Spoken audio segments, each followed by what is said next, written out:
Welcome back to the program. It is me, Todd, and we have Andy here, as always, the two best co-hosts that you could find on the internet. And what are we co-hosts of? Well, of course, the Writer's Block, the only destination for commentary on writing and self-publishing and inspirations on writing and everything that has to do with writing. Hence the name, the Writer's Block. So Andy, how are you doing today? You having a good day? I see you're wearing a Tampa Bay Rays hat. They are in. They're doing something out there, aren't they? I actually They I are in the have playoffs. I brought my own hat today because I want to also support the sports. Because Yes, I I'm do have a lot of sports hats. If you're yeah. that's what you're commenting on, I do have a lot of sports hats. I do have a ex- lot of hats in general. and, hats are good. They keep the sun out of the eyes. Speaking of that, though, um, tell me, what do you prefer writing? First person or third person, or just what are your thoughts on those two ways of writing in particular? Because that's something that So I kind of grapple with on, like, I'm actually grappling with it right now because I'm working on a couple projects and I'm more comfortable writing in first, but I also feel like third person has a unique perspective that kind of gets you out of that direct attachment to the main character.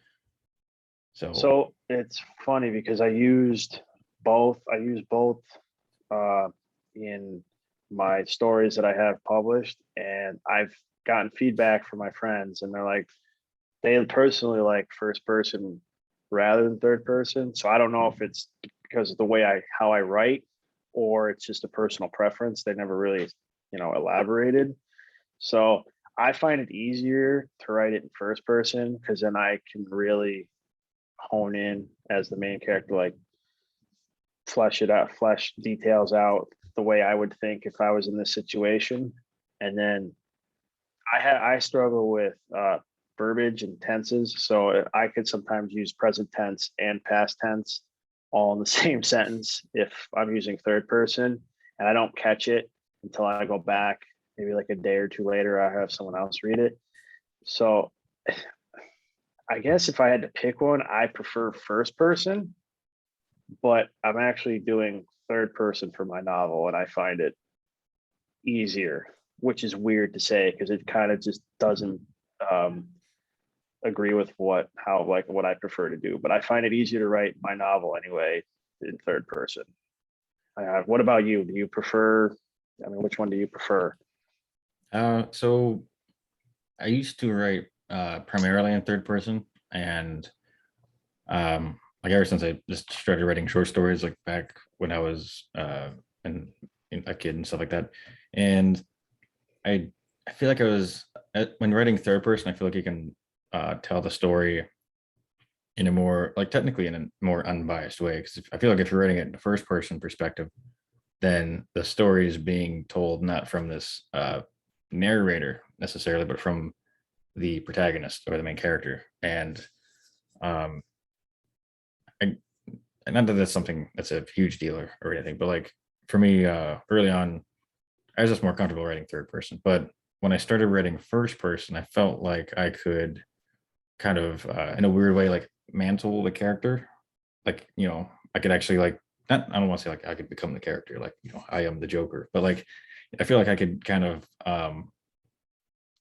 think the way that I want the character to think and kind of, you know, write what they are experiencing or thinking in a, I don't know, it's hard to explain. I think in first person, I just feel like I can get a more uh, raw sort of dialogue out, or like a, you know, uh, internal monologue, or how, like, I don't know how to describe it perfectly, but I don't have a preference necessarily for either one, because I think certain stories are better told in first person, and the same goes for third person. Like, probably for your novel, because you're dealing with multiple points of view, it's easier to write from a third person perspective. But if you're writing, like for example, that short story we talked about last week, Rue. I mean, that's better told from a first person perspective, because then you can really kind of get in the nitty gritty of the raw emotions that the main character feels. as opposed to, Well, you know, because it's funny because that was written in third person. yeah, Yeah, that was written in third person. okay. Yeah. I don't know why it It, felt like, you, well, you could, it would, I I mean, guess I kind of maybe interpreted, I sort of interpreted it as a sort of like internal monologue, and you know, like the main character Rue was just thinking all that. I guess I didn't really, uh, unless I might have missed something, maybe it's possible. I could have that. Yeah, Listen, no, that was after, definitely third person. And then Rue was what she ended up calling the dog at the yeah, end. right, Yeah. Which was a whole set. I was trying to figure out how to incorporate the meaning you're like right, yeah, there were, behind like the name Rue. So it connected to like what the main character was feeling, and it was harder to describe than to just leave it as is. And if someone figured it out, then they figured it out. you're right that there were, it's coming back to me now. Like there were definitely obvious third person, right, like writing styles in there. I wonder. Hmm, I mean, the porch one that you also thought about, like that we talked about before, that was first person. So maybe you're just getting the two confused. maybe, probably. That was definitely first person. I do have the So memory of a late stage dementia patient. It's entirely possible. But that brings up a one interesting question though, kind of. What exactly is second person? I'm gonna throw out there that like I'm gonna be the best or the most knowledgeable person on these different perspectives, but what do you know what second person is? And yes. how is it, I guess, so explain it to me and the So have you ever audience that's done it listening. before? Like, have you ever written second person before? I Ever? have never written second person, and I don't believe I've read it either, although it's possible Okay. that I've read it. Wouldn't surprise me. So the basic the basic way of describing this would be you're writing out instructions to the reader and you use the word you a lot. So that's basically like it's not very long. It's not, and you can break it up in paragraphs. It's very hard to break up in paragraphs though, because you kind of lose focus. So realistically, from what I can remember from my creative writing classes, it's like a very long paragraph. Not very, you can't write a whole story in second person. Well, realistically, I don't think you can. But you're writing, you use the word you and you're like reading instructions. It's like reading an instruction manual, basically. That's So interesting. you take a left turn to, you take a left turn to the into the cemetery parking lot. You park the car, you grab your handkerchief out of your breast pocket, wipe it up, then you will wipe it under your eyes and step out of the car.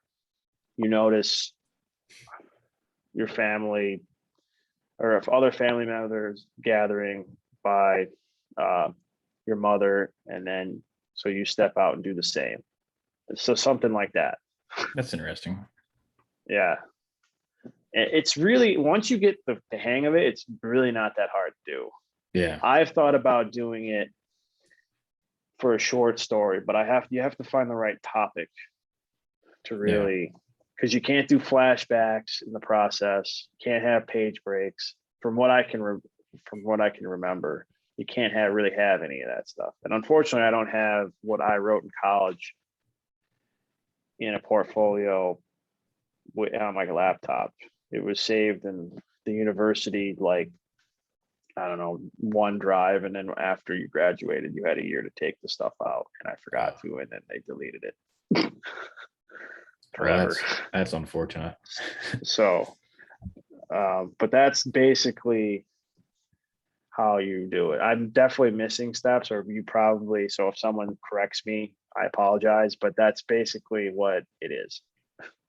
Yeah, definitely. Anyone that's watching, if you have any experiences reading or writing second person, throw them down in the comments. If you're on YouTube or any medium where you can leave comments, that would be pretty cool. Um, yeah, I don't know. like writing a second person story idea or a second person story sounds like a good idea. Like the way that you described it, I can see there being potential there for sure. But what's your? Definitely have to. I'll go You ahead. definitely have to go.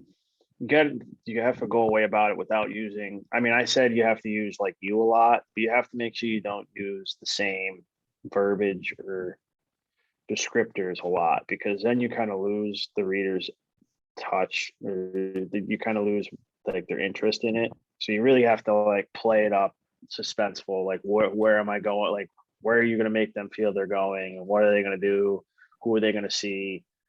You really have to outline it. I know I had to outline mine. I couldn't just write it and be like, oh, there it is. Like, so if I did a short story, I definitely have to outline and figure out where this person's going to go, what they're going to see, and all that other stuff. Yeah, so you don't want it to be too repetitive, basically. Just kind Yeah.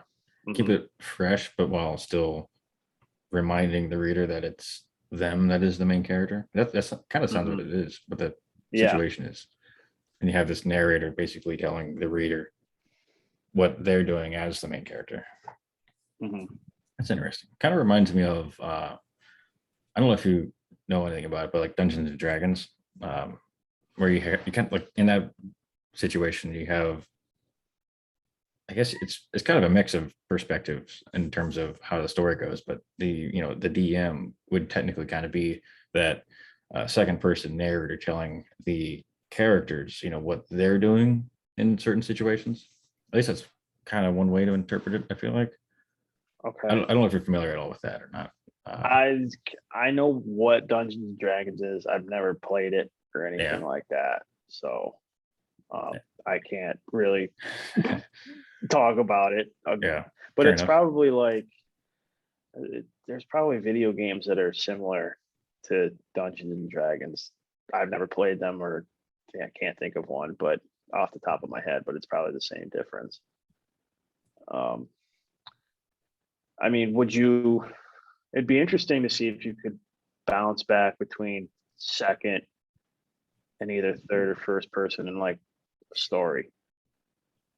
Yeah, I mean, I feel like that's kind Is of how Dungeons and Dragons sort of is a bounce back between second and first, because mm-hmm, for I mean, I've played it a few times, probably more than a few times to be honest. And usually the way it goes is like the DM, they're kind of like they craft a story overall, and they kind of tell you what happens to you and your group based off of the actions that you take, and how that interacts with the story. And so that second person narrator is essentially the DM, and then each individual character has its own first person story that also coincides with that second person narration. And that narration is definitely dictated to the characters, who also have their own first person perspective. So I guess in a way, like that kind of same dynamic could work in a book. I feel like it would be very. because I know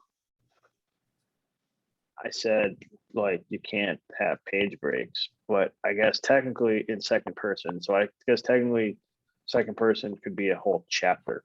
Yeah. That would be interesting Yeah. to see if like someone attempted to write. I mean, you can't do it. You can't really do it in a short story because short stories don't have chapters. Yeah. But I mean, I guess it's similar to. It's the same difference. Like in one of my books that I've been trying to finish for a while is when they jump between first person and then set or third person on one character, third person on another character in different chapters, and then bounce back to the first person of the main character who is like kind of describing the whole plot, which is very confusing, by the way. Yeah. Because you kind of lose like, okay, who am I? Who's talking now? Because they don't give at each chapter, the beginning of each chapter, they don't talk. They don't give like the name of the person who's talking. You just have to figure it out. You're like, this is kind of tough. So it But sounds like our homework is to read a second person book and then report back to the audience. or story, because I Or don't know story. if they Yeah. have books. Yeah, probably story. Yeah. Something that's something of substance. Yeah. that sounds like a an idea. Uh, so I guess we'll do that because I'll be honest. I haven't really looked too deep into second person writing, and I mean, at least the way that you describe it, it sounds like it's worth looking into more. I I would think say it's so. something that you can change. Like it changes up from your like cliche normal first, the other two persons point of views in doing the same thing. So if you Yeah, can like really hone in on that craft, that brings in a whole nother audience of people that find, it interesting. Like, oh, okay, I can really find this interesting because I feel like I'm the person, you know, in the story. yeah, yeah. I Which definitely I don't know enough about how many big second person story uh books there are out there. So potentially, there's some opportunity there. yeah, I don't think I've really heard anybody who really has like, I'm trying to think of the word. Like made a big I can't splash. think of. Yeah, I mean, Yeah, like I yeah, like can't when you think think of of all the big perfected books it. out Well, I there, guess not perfected it, but kind of like that sort of. popularized it. Yeah, Yeah, or like like really worked on it really well yeah, because and stuck with it. all the big books seem to be the the general first or third. So I mean, of course, those are also it's just from the sound of it, they're also a lot easier to write. I think what do you think's easier to write, first person or third person? 'Cause, like I feel like writing first person is a lot easier because you can just kind of Yeah, you know pretend to be the character and just go to town on it. Whereas with third person, uh, you have to do a lot less of that sort of internal monologuing throughout the story and actually be more of a narrator. But then you also have to be sure not to say it more than showing it or whatever the saying is. yeah, we did talk about that. I think maybe in A the couple years first ago. episode on how, yeah, like how we had. That's what it feels like, but how we have to like, if you can describe something, or if you can. God, what did we talk? I can't even remember now. It was, I'm glad I'm not the only one with well, memory issues. I know that, well, the sentence is, if you write a 6-word sentence, try to cut it down to 3 or 4 Yeah, to like get to the point across. But if you, oh, it was through dialogue. That's what it was. If you yeah. could describe what was going on through the dialogue of your characters, it was better because it doesn't bog down the reader as much. So I guess it's the same way with first Sure. person, That's which, fun by me because I now that am. you add, not now that you ask that question, sometimes I use third person and like for one of the main characters and pretend it's me, I guess. So I'm technically writing in first person, Well, but I'm doing it in third person. it depends on if you're writing dialogue, you can still think about it in first person, but the outside of the dialogue, if the information is more of a narration as opposed to an inner monologue, like that's kind of how I differentiate the two. Like if it's a narration, it's third person. If it's an inner monologue that's solely coming out of one person or one person's perspective, then that's first person. Also, I feel like, I Okay, mean, I don't know if that's the definition of it, but that's more of my own sort of interpretation of it. that I don't makes know if that, sense. yeah, but I mean, I guess talking about cliches, we could go into are you calling my writing what, style a cliche? no, but what I've been told or learned about in school was writing about the wilderness is it considered, like my professor told me that writing about the wilderness or going into the wilderness for spiritual or self owning, Is like that a figuring cat? yourself out. That was a cat.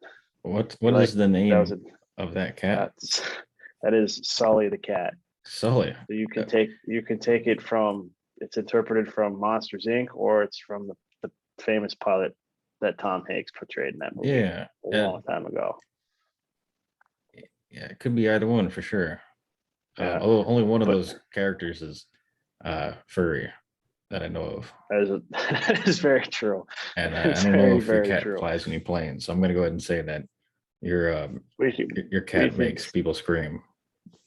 yes, we could say that. That probably works better. Yeah, Yeah. that But was a cool little anyway, story we built there.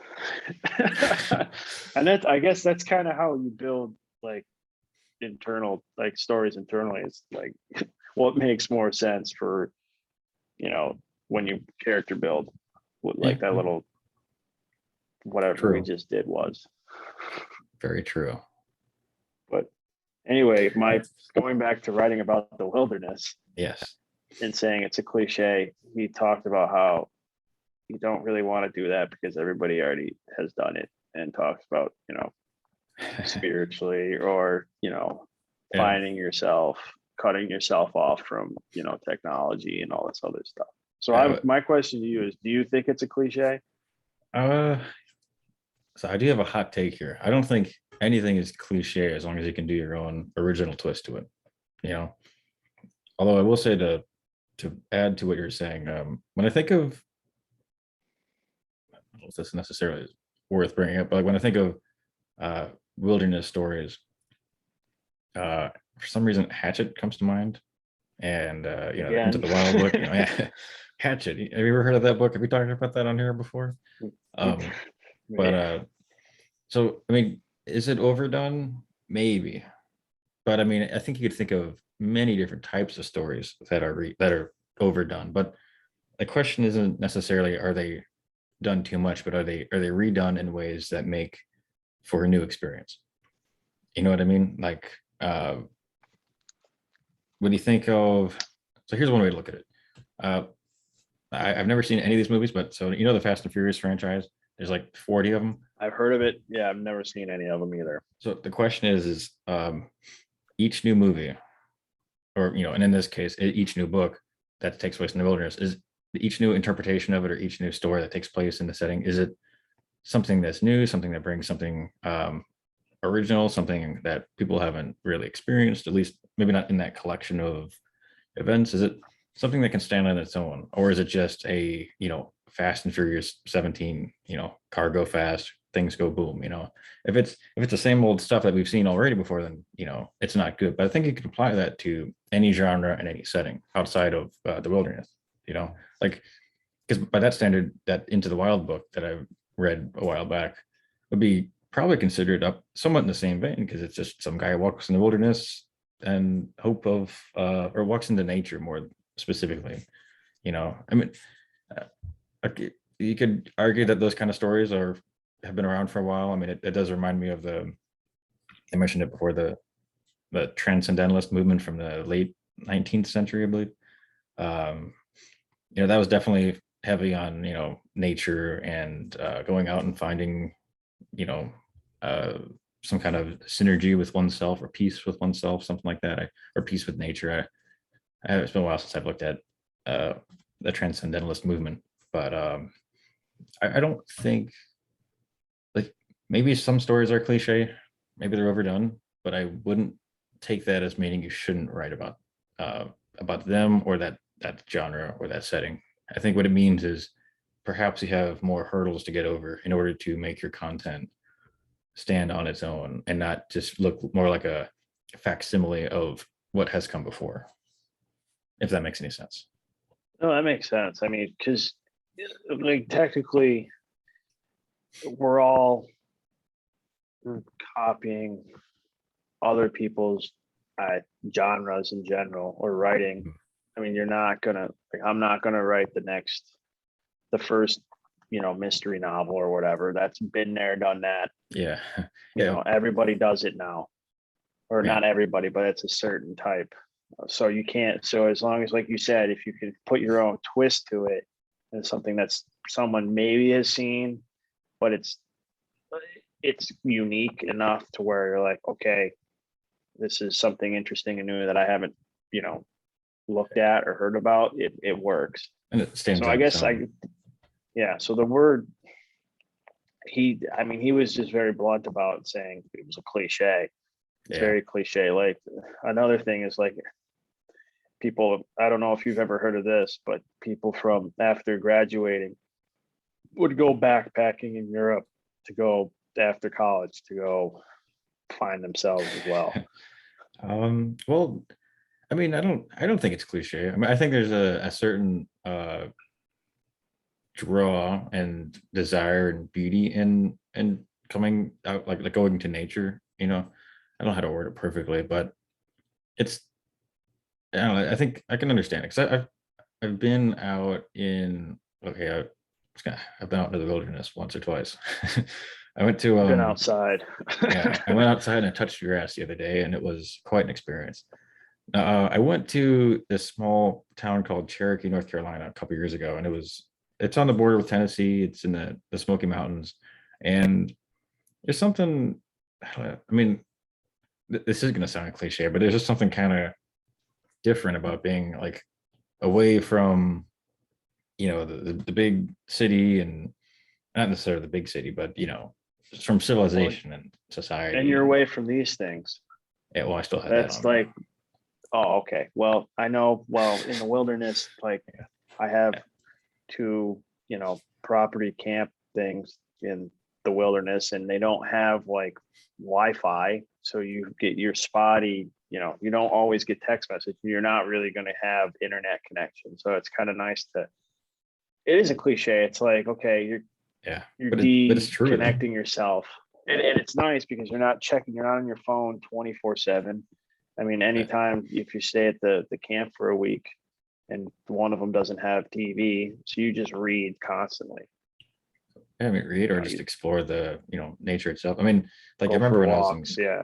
when I was in North Carolina, the we were walking through an area that had a bunch of I forget the kind of trees they were, but they smelled like Christmas trees. It was all I could hear was the wind blowing through the trees and the rustling of you didn't hear horns in the distance or whatever. It was kind of peaceful. And the same goes for a previous trip that I went on a while back where we I think we were driving out west to LA from Florida, long trip, but we stopped somewhere in, I want to say Texas or Arizona or something like that, like far away from any city or any light pollution, just to look at, because it was like 2 in the morning. So we wanted to look at the stars, because like usually if you look at the stars inside of a city, I mean you can see a lot of them, but light pollution kind of hinders the ability to actually see the full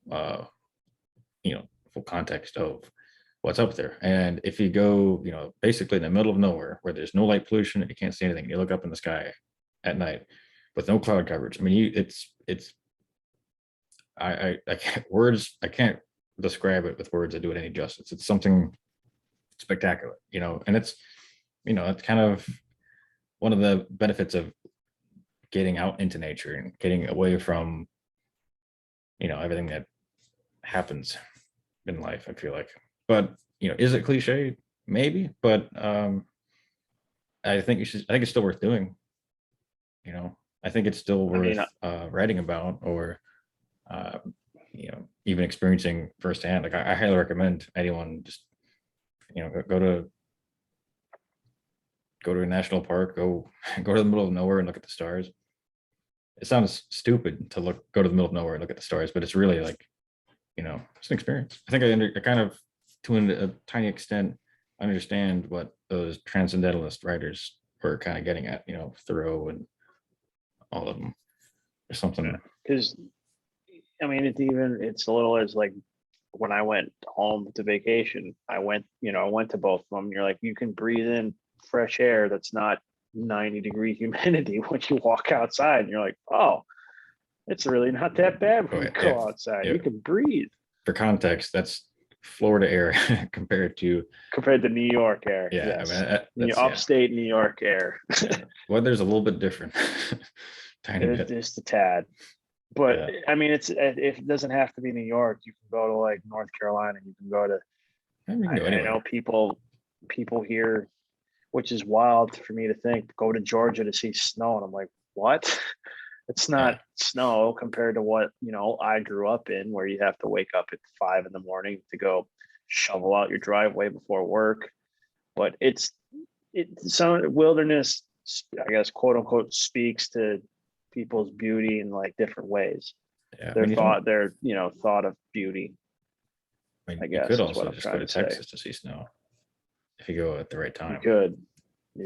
That was, yes, you could go do that too. You just have to But, be there and the then right if you day. incorporate that, like, I guess, how would you describe, have you ever written wilderness scenes at all? Because I know I've tried to. I know most of my short stories, incorporate like a little bit of wilderness, but it's not. I think the only one that really had wilderness was when I took my characters from my novel and wrote a short story about like finding two like teenagers that were lost on a hiking trail. But even then, it wasn't like all the birds were chirping and the sun was slowly peeking over the horizon through the pine trees, and you could smell the burning fire from the night before, all that, Yeah. stuff. So like, in my first book, Fairly Human, there was I think there was a chapter where they were in a helicopter and the helicopter crashed in this wooded area. I mean, technically, I guess it's sort of a wilderness scene because they were in the woods, but I don't. What is the context that your teacher was talking about wilderness stories? Was it just like, I don't know if it was. say, I don't know if what I wrote about would really be categorized as a wilderness scene necessarily in the He context of what it sounds like always you're talking about.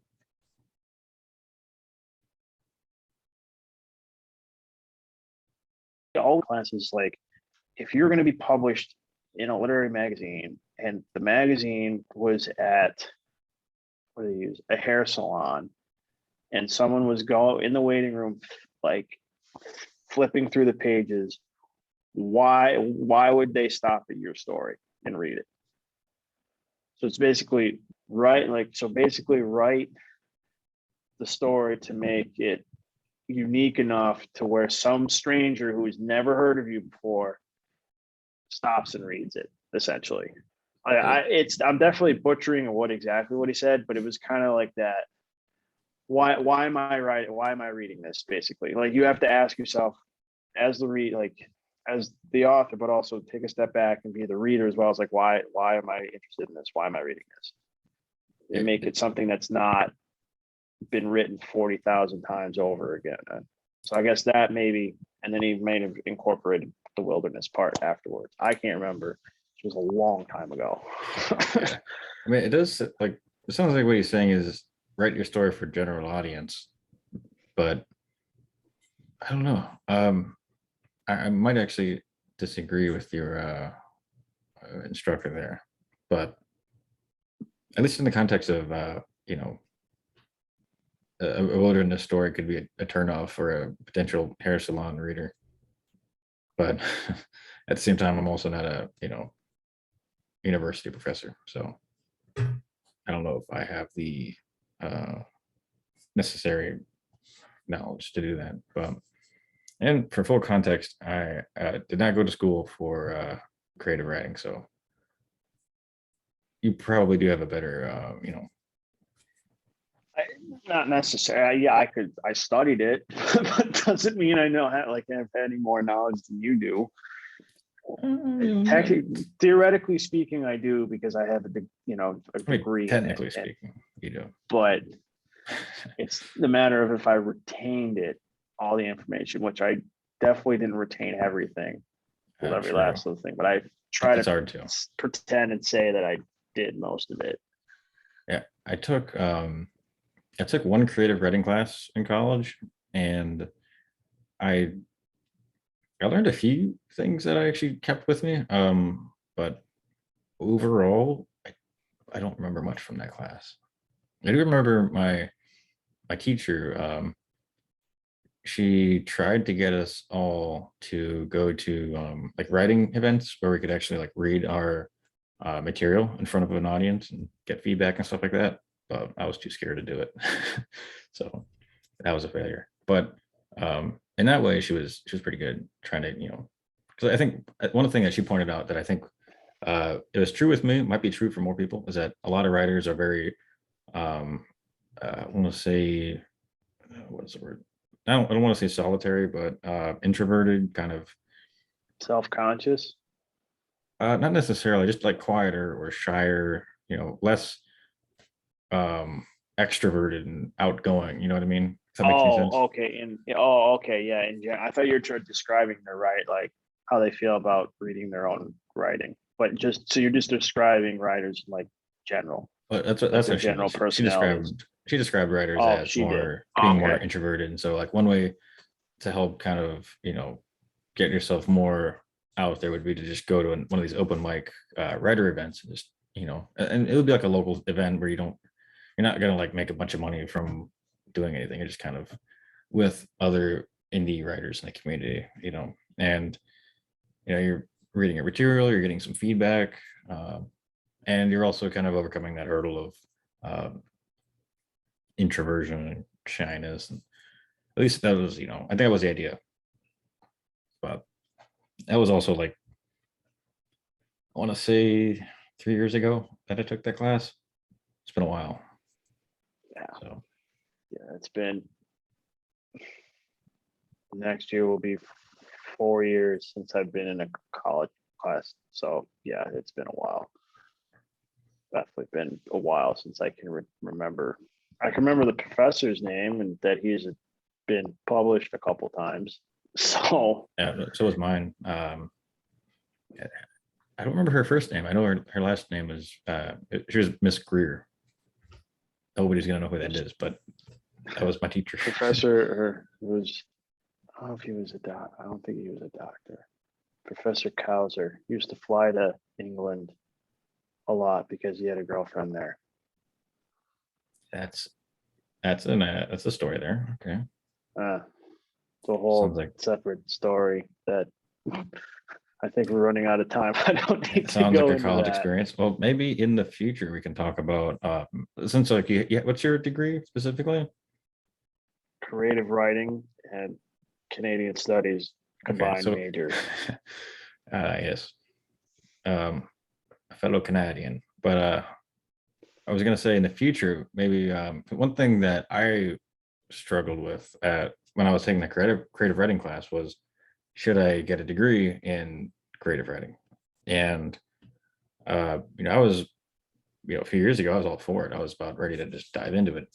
Um, I ended up not doing it, but I guess if you want to talk about it, then we can maybe see if talk about it, whether or not you think it's worth it in the long term, how it's helped you, what you might do differently, if you want to. I mean, Yeah, that could be a whole episode in itself because it would definitely, it's definitely interesting to like I'll have time to think about what to say. I won't be on mhm. the spot, but definitely, yeah, I think it's worth doing Yeah, 'cause my teacher, Miss Greer, she or worth talking about. I don't want to give away my answers of like if it's a good idea to be a creative writing major or not. oh yeah, yeah. I At mean, least, just at least right now, anyway. yeah, whatever. Yeah, But I was gonna say, my teacher, she got a master's in creative writing, and she was, I think she was published, not from like Amazon, but like an actual publishing house, and had a pretty big following, and teaching some classes on creative writing. It seemed like things are going fairly well, and so I was always like the one thing about many degrees is you never know, like what comes after the graduation, and that's kind of what made me nervous. I mean, that's why I'm still nervous about it with my current degree, Oh, it's but scary. It is still scary. I yeah, graduated almost 4 years ago, and it is still scary. yeah, yeah. But yeah, we can definitely tackle that in the next one, uh, in about 1 week. I guess we'll go ahead and call it an evening. It Any is. final thoughts that you want to add to the conversation? I, no, I did. I think it'd be interesting to hear the audience speak about like, do they find it boring or, I guess, quote unquote, cliche in when they're reading wilderness, you know, stories. And don't bring up like Walden's Pond if someone had to like actually like if you were forced to read it because that was very dense from what I can remember. So I never read it myself. if really, oh, we had, Yeah, I don't know if we read the whole thing.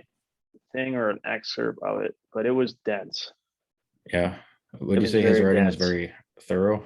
Yeah, Yeah, that well, was good. that But was you could, darn tootin'. but it would be interesting to talk about like this if someone could leave a comment about that, and then what if people prefer first or third person because they feel, and if they've ever read second person stories. Yeah. But Yep. that's all I have for the chiming in on last minute thoughts. Sounds about right. Sounds good. So yeah, definitely I think definitely on the first and third person one, I know they're not like it can change the whole story, you know, whether it's first or third person. So it'd be nice to hear you know, like maybe your favorite first person book and your favorite third person book, and then yeah, like a list of likes and dislikes for each category, you know. Yeah, and I will say on a little side note, leaving comments like that, it helps out the show tremendously. We get that, you know, kind of interaction going, we get the conversation going, and it's great for the algorithms. It's, I think comments are just as helpful as a view or a subscription. So um, even if you just want to leave a comment that says, "Hey, how's it going? Cool hats," you know, that's also super cool and super appreciated. And And yeah, feedback on anything. I got feedback that we need actual titles for our episodes the other day. So yeah, that's something that honestly, I don't know about, I didn't think about it. Like that was one of the like things. I mean, I know that's a topic that we eventually want to discuss, our titles and how we like go about generating them, but I didn't even think to add titles yeah, to the yeah. I episode. mean, But it helps because they made a good point. They're like, I want to kind of know if I need to go back and listen to something again. I want to know what episode it was and not fair enough. guess. Yeah, that's a good point. Yeah. Well, So we thank you for that feedback. yeah. Well, odds are by the time this episode airs, titles may have been changed. So yeah, keep an eye out for that. I'll try to come up with some interesting titles. But here's a real question: what do we title it? Like for this title for this particular episode, would we title it, you know, uh, first person, third person slash cliche wilderness, or do we call it, uh, you know, first and third in the wild? You know, um, I, you know, I don't want I like the guess none of it the also titles. depends. Do you want it to be catchy or do you want it to be like basic to the point? I It guess. sounds like both. Like you want it to be informative and also kind of catchy and not too long. And yeah, like I said, to the point. But we'll figure that out. We got plenty Yeah. of time. Oh All the time in the yeah. world. All right. But also make sure to follow Todd on his Twitter. It's at Todd Byron, and make sure to go buy his book or view his or any of his merchandise on his website, toddbyron.com. I know he Actually, self promoted his book a little while ago in this podcast, and I was going to chime in on it, but I didn't want to interrupt his thought process. So I wanted to do it now. actually, if well, my recommendation, read my works if you have what is it called? The Kindle thingy, Audible, not Audible. If you have a It's subscription to Kindle Kindle, or I don't yeah. have a Kindle, so I don't necessarily know how it works. But if you have the subscription, I'm pretty sure you can read it all for free. Technically still get, you know, something out of it, but you know, if you want to buy it, definitely appreciate it. I'm not gonna, you know, I have a hard time doing self promotion. I'm more of a like, don't buy my stuff. I do the very exact opposite. Yeah, You know, like, we got to work on that. I mean, I'm no better, but I don't have anything to buy. not Like no yet, one can buy my not yet. stuff, not yet. Anyway, we're working on hopefully something, but Yeah, you got to just sit down and do it. yeah, we might have the writer's block T-shirts coming soon. So That, we shall that see. is also very something to look forward to. Maybe Yeah, we could so we can maybe make some money off of that, maybe a hat or a too. hat. Yeah, that would be cool. That would be Yeah. cool. Yeah, all of that stuff. We'll tweet about it if it comes out, and Yes, follow us on Twitter. It is now official. It yeah, is the writer's block, but it's with the number 10 at the end. Yeah. It's BLO10 because it's someone already used the CK. well, and it's not just that, but it's cliche to just use BLOCK. You kind of want to do your own thing. You know, you want to stand apart from the crowd. So we've got numbers as stand-ins for the letters. We do. Yeah, and it's that were auto-generated. I'm not going to take any credit for that. yeah, fair enough. Well, also make sure you follow this guy, Andy Kamara, on Twitter, and check out his Wix page. It should all be linked in the YouTube, you know, on the internet. You can find all his work there. Sign up for his email subscription program. Yeah, right. You could subscribe Yes, for you updates can and stuff like that. subscribe. Yes, You can get Yep, those you new can short get- stories the moment they release, and then you can give it a thumbs up or a little heart. Leave a little comment that says, "Hey, this is great. When's the novel coming out? We're waiting." You know, Okay. you can, I'm waiting too. yeah. But And we really appreciate you guys listening too. It's been what we on. This is episode 5. I think so. You know, so sometimes I know I personally think like, oh God, I hope people still are finding it interesting. But it's interesting to talk about this kind of stuff because it generates new topics that I didn't think about when preparing for this. So yeah, same. And if anything that we're talking about is boring as hell and you don't want to hear about it, throw a comment out there. Tell us if we make you want to turn off the YouTube. Tell me if my jokes And are awful. hopefully there's a Spotify. We have a Spotify kind of podcast. Like yeah, we're on Spotify at this point when this hopefully. episode drops. Yeah, if not by the time this episode drops, sometime in the month of October, we should be on Spotify and most media Outlets, mediums, all that stuff. Yeah. So yeah, hopefully, unless something horrible happens. So yeah, I guess with that we should go ahead and stop rambling and just go ahead and end it here. What do you say, Andrew?